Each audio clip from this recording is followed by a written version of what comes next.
Hey guys, welcome back to Mac coders. क्या आप भी अपनी वर्डप्रेस वेबसाइट में ब्लॉगिंग शुरू करना चाहते हैं और आपको नहीं पता कि कैसे आपको ब्लॉग बनाना है, कैसे आप पोस्ट को पब्लिश करें, कैसे आप कैटेगरी डालें? तो चिंता मत कीजिए। आज के इस वीडियो में मैं आपको बताने वाला हूं कि कैसे आप अपनी वर्डप्रेस वेबसाइट में पोस्ट को बना सकते हैं, उसमें कमेंटिंग को आप मैनेज कर सकते हैं और उसकी कैटेगरी और टैग्स को भी डाल सकते हैं। तो चलिए बिना किसी देरी के शुरू करते हैं। पोस्ट बनाने के लिए आपको सबसे पहले अपने वर्डप्रेस डैशबोर्ड पे लॉगिन करना होगा। लॉगिन करने के बाद में आपको यहाँ पे साइड बार में एक पोस्ट का नाम दिखेगा। आप या तो ऑल पोस्ट पे क्लिक कर सकते हैं या ऐड न्यू पोस्ट पे क्लिक कर सकते हैं। ठीक है, अब उसके बाद में आपको यहाँ पे ऐड न्यू पोस्ट करना है। फिर आपको इस टाइप का कुछ डैशबोर्ड ओपन होगा जिसमें आपके पास में ऊपर बोल रहा है कि सबसे पहले टाइटल, यहाँ पे नीचे आपको type / to choose a blog और राइट साइड में आपको कुछ ऑप्शन दिखेंगे पोस्ट और ब्लॉग के। ठीक है, ब्लॉग में अभी कुछ भी नहीं है, पोस्ट में जनरल कुछ चीजें हैं, कैटेगरी टैग और ये स्टेटस पब्लिश वगैरह। सबसे पहले हम यहाँ पे क्या करेंगे, एक टाइटल डालेंगे। तो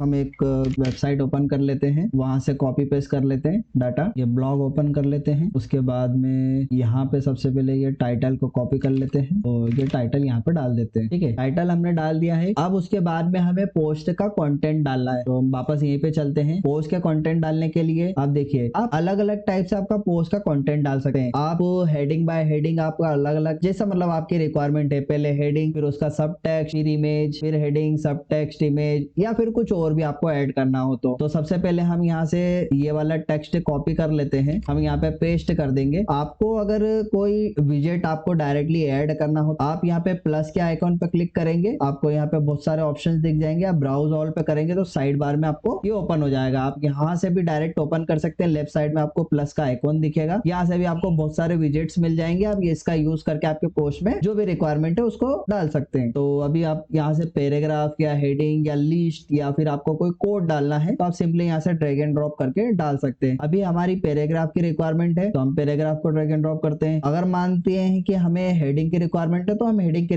ड्रैग एंड ड्रॉप करते हैं। आप यहाँ से हेडिंग का टाइटल चेंज कर सकते हैं, H2, H3, F4, H6 तक। हम यहाँ से अब ये कॉपी कर लेते हैं और उसके बाद में ये हेडिंग में डाल देते हैं। ठीक है, हमने हेडिंग डाल दी। आप जैसे ही इंटर करेंगे तो वो नेक्स्ट लाइन पे चले जाएगा। आपको पैराग्राफ बाय डिफॉल्ट जब भी आपका नेक्स्ट लाइन पे जाता है तो वो पैराग्राफ ऑटोमेटिकली रहता है, तो आपको पैराग्राफ लेने की जरूरत नहीं पड़ेगी बार बार। अब उसके बाद में आप ये कंटेंट को कॉपी पेस्ट कर सकते हैं पूरा और यहाँ पे सिंपली पेस्ट कर सकते हैं। आप देखेंगे कि मैंने जहां से कॉपी करा है वहां पे जो टैग था उसके हिसाब से उसने कंटेंट को वापस ऑटोमेटिकली ले लिया है। इसके जस्ट ऊपर H2 की हेडिंग थी तो उसने नीचे वाली हेडिंग को ऑटोमेटिकली H3 में ले लिया है और आप नीचे देखेंगे तो ये पोस्ट का कंटेंट आ गया है। अब आप वापस से इंटर करेंगे तो वो पैराग्राफ आ जाएगा। आप ऐसे ही करके पूरा का पूरा यहाँ से कंटेंट कॉपी कर सकते हैं। मतलब आपने जो लिखा होगा या फिर आप चाहे तो आपने डॉक में लिख के रखा होगा और आप वहां से लिखना चाहे तो आप वहां से भी लिख सकते हैं। ठीक है, हमने पूरा कंटेंट अभी डाल दिया है। अब मान लीजिए कि मुझे यहाँ पे बीच में इमेज ऐड करनी है बट मैं भूल गया, तो हम यहाँ पे क्या करेंगे, सिंपली एक होवर करेंगे। तो आपको यहाँ पे होवर करेंगे तो प्लस का आइकॉन दिखेगा। अगर आपको प्लस का आइकॉन नहीं मिल रहा है या फिर नहीं समझ में आ रहा है तो आप सिंपली यहाँ से आपका कोई विजेट वगैरह, कोट वगैरह लगाना है तो आप जैसे ही आपको ये ब्लू लाइन दिख रही है, ये ब्लू लाइन का मतलब ही होता है कि आपका जो विजेट आपने ड्रैग एंड ड्रॉप करके डाल रहे हैं वो कहाँ पर पेस्ट हो रहा है। आप सिंपली यहाँ पे डालेंगे तो यहाँ पे आ जाएगा वो। आप जैसे ही लेफ्ट करेंगे यहाँ पे हम डाल देते हैं टेस्ट कोट, ये यहाँ पे कोट आ गया। अगर मान लीजिए कि मुझे कोई इमेज लगानी है बीच पोस्ट में तो मैं यहाँ पे इमेज कैसे लगा सकता हूँ, तो अब मैं इमेज का विजेट लूंगा, सिंपली ड्रैग एंड ड्रॉप करूंगा और उसको छोड़ दूंगा। अब मैं यहाँ से 3 तरीके से मैं इमेज लगा सकता हूँ, या तो अपलोड करके, या फिर मीडिया लाइब्रेरी से, या फिर इंसर्ट यूआरएल से, यानी कि आप किसी थर्ड पार्टी यूआरएल को डायरेक्ट यहाँ पे इमेज को डाल रहे हैं। बट मैं रिकमेंड नहीं करूंगा कि आप यूआरएल से कोई इमेज लगाएं। आप मीडिया में डाल के वहां से लगाएंगे तो ज्यादा बेटर है। आप जब भी यूआरएल से इमेज लगाते हैं तो क्या होता है कि कभी मान लीजिए कि सामने का सोर्स जहां से भी आपने इमेज लगाई है वो इमेज का सोर्स अगर ब्रेक होता है तो आपकी वेबसाइट पे इमेज विजिबल नहीं होगी। तो बेटर है कि आप आपकी ड्राइव पे डाल दें, मीडिया ड्राइव में डालेंगे। हम यहाँ से कोई सी भी इमेज लगाना है तो हम वो इमेज लगा देंगे और उसके बाद में ये इमेज हमारी ड्राइव पे रहेगी तो कोई सोर्स ब्रेक होने का चांसेस नहीं रहेगा। ठीक है, हमने ये पूरा का पूरा कंटेंट अभी डाल दिया है। हम इसको एक बार के लिए पब्लिश कर देते हैं। ठीक है, जैसे ही आप पब्लिश करेंगे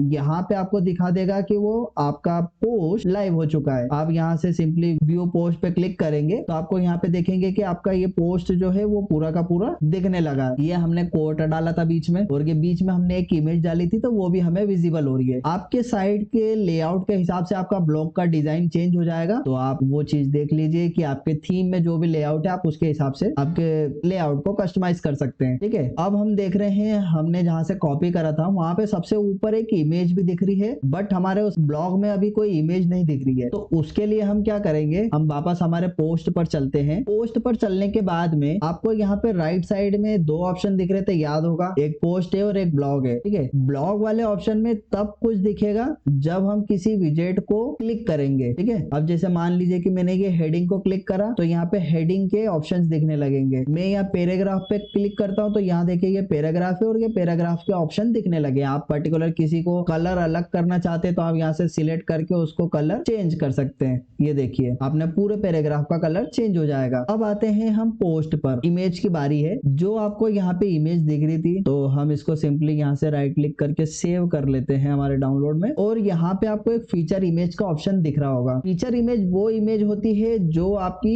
ब्लॉग के जो एक छोटा सा टेक्स्ट, हेडिंग और एक इमेज दिख रही है, ये वो चीज होती है, तो उसको हम फीचर इमेज बोलते हैं। उसको हम कैसे ऐड करेंगे, ऐड न्यू फीचर इमेज। हम यहाँ अपलोड पे क्लिक करेंगे, हमारे डाउनलोड वाली जो इमेज है हम उसको सिलेक्ट करेंगे और उसके बाद में हमारे मीडिया में आ जाएगी। और मीडिया में आने के बाद में आप यहाँ पे सेट फीचर इमेज का बटन देखेंगे, तो आप जैसे इसके ऊपर क्लिक करेंगे आपकी इमेज सेट हो जाएगी। और फिर उसके बाद में आप ऊपर सेव के ऊपर क्लिक कर देंगे तो आपकी इमेज पोस्ट में सेव हो गई है। अब हम वापस से हमारा पोस्ट को व्यू कर लेते, तो आपको यहाँ पे ऊपर टॉप में व्यू पोस्ट का ऑप्शन दिखेगा। हम इसके ऊपर क्लिक करते हैं और आप देखेंगे कि यहाँ पे एक इमेज दिखने लगी है अब, ठीक है, जो पहले नहीं दिख रही थी। अब आती है बारी आपके पोस्ट में कुछ जनरल चीजों की, जैसे कि आपको यहाँ से मान लीजिए कि पोस्ट आपका है, अभी आपने डाला है, आप उसको पब्लिश नहीं करना चाहते, यानी कि लाइव वेबसाइट पे नहीं डालना चाहते हैं, तो आपके पास में यहाँ पे पोस्ट के ऑप्शन में सबसे पहला ऑप्शन होता है स्टेटस का। ठीक है, आप उस स्टेटस के ऊपर क्लिक करेंगे साइड में तो आपको बहुत सारे ऑप्शन दिखेंगे। आपको पेंडिंग करना है या ड्राफ्ट में डालना है या प्राइवेट करना है या फिर शेड्यूल करना है। यानी आपने अभी मान लीजिए 10 ब्लॉग आपने पोस्ट आपकी वेबसाइट पर डाल के रखे और आप उसको एक एक करके अगले आने वाले 10 दिन में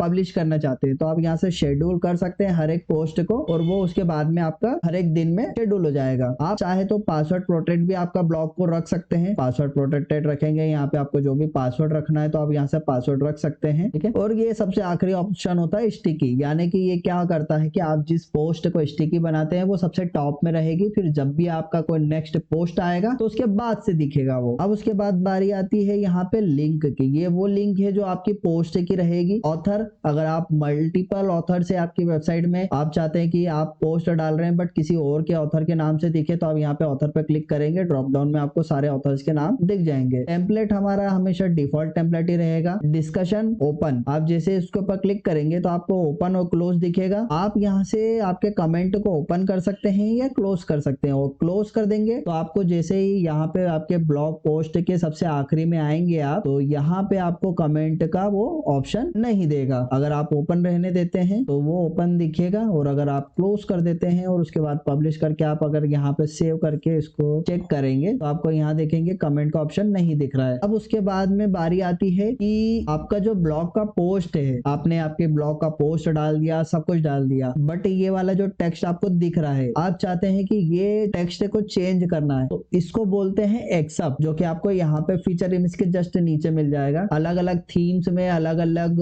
वेबसाइट्स में आपको अलग अलग टाइप से मिलेगा, बट आपको मिलेगा पोस्ट के अंदर ही वो। इमेज के कभी ऊपर या नीचे मिल सकता है, इसका कोई दिक्कत नहीं है। एड एंड एक्सेप्ट करेंगे, यहाँ पे आप जो भी लिखेंगे, मैं यहाँ पे लोरेन इप्सम लिख देता हूँ, और उसके बाद में इसको जैसे ही मैं पब्लिश करता हूँ, अभी देखिए यहाँ पे एड वेब डिजाइनर फाइंडिंग दिख रहा है, मैं रिफ्रेश करूंगा तो आपको यहाँ पे लोरेन इप्सम दिखने लगेगा। आप यहाँ से आपके पोस्ट का एक्सेप्ट चेंज कर सकते हैं। अब बारी आती है कि आपने पोस्ट और ये सब तो बना दिया, बट यहाँ पे देख रहे हैं आप कि आपका ये अनकैटेगराइज अभी भी दिख रहा है, क्योंकि आपने अभी तक कोई कैटेगरी वगैरह ऐड नहीं करी है। तो उसको कैसे ऐड करेंगे, आपकी हर ब्लॉग की एक कैटेगरी होती है और उसके कुछ टैग्स होते हैं। तो आपको सिंपली यहाँ पे पोस्ट पर आना है। पोस्ट पर आने के बाद में आप यहाँ देखेंगे नीचे कि आपको कैटेगरी का ऑप्शन दिख रहा है। आप यहाँ से कैटेगरी, आपके पास में अगर कोई पहले से कैटेगरी बनी है तो आप वो ऐड कर सकते हैं, या फिर आपको कोई ऐड न्यू कैटेगरी करना है तो आप यहाँ से ऐड न्यू पे क्लिक करेंगे और यहाँ जो भी आपको नाम देना है आप वो नाम देंगे। अगर आपकी जो कैटेगरी है उसका कोई पेरेंट है तो आपको यहाँ से पेरेंट सिलेक्ट करना है, अदरवाइज नहीं। ऐड न्यू कैटेगरी करेंगे, आपका ऐड न्यू कैटेगरी हो गया है। अब अनकैटेगराइज को हम अनचेक कर देंगे। आप मल्टीपल कैटेगरी सिलेक्ट कर सकते हैं एक ब्लॉग पोस्ट में, उससे कोई प्रॉब्लम नहीं होगी। आप जैसे ही उसको सेव करेंगे और आपके फ्रंट एंड में जाके आप रिफ्रेश करेंगे तो आप देखेंगे कि आपकी जो नई कैटेगरी थी वो आपकी आपकी दिखने लगी है। आप 2 कैटेगरी सिलेक्ट करेंगे तो आपकी वहां पर 2 कैटेगरी दिखने लगेगी। ठीक है, सेम ऐसे ही आप वेबसाइट में टैग को भी ऐड कर सकते हैं। टैग को ऐड करने के लिए सिंपली आपको टैग के ऊपर क्लिक करना है। आप यहाँ पे